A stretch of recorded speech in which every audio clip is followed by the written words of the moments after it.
I think what's important to mention is that I'm somebody who was diagnosed autistic as a child. I had special education support growing up.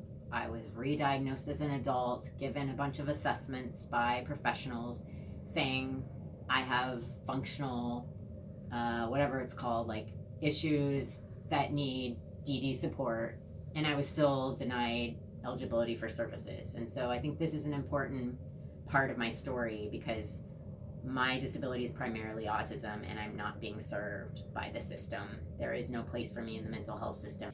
I was born in Puyallup, Washington. I've lived in Seattle for 12 years on and off. During my time here, I've repeatedly been homeless or unstably housed, and I've been homeless since 1999 altogether. In 2010, after another bout of homelessness, the ARC of King County helped me receive a Section 8 voucher through the Housing Access and Services Program. Despite not being eligible for DDA services, they still awarded me a voucher, which I have no idea how, but that happened. We searched for an apartment. There were a lot of things that happened. We had to port the voucher. It was a big deal, but I finally found an apartment. So I was incredibly grateful. I let them know during this time that I really cannot live alone. I need support to live independently. I can live independently, but I need to live with other people in a shared living environment or have workers come or whatever.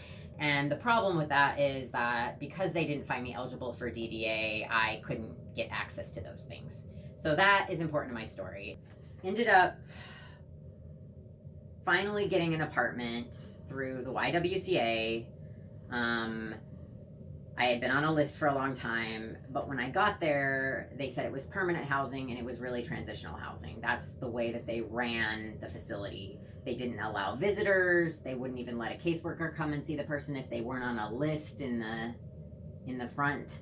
It didn't feel like a home, and they allowed smoking, which exacerbated my asthma and other medical problems. So my health declined there, and I had to leave that apartment.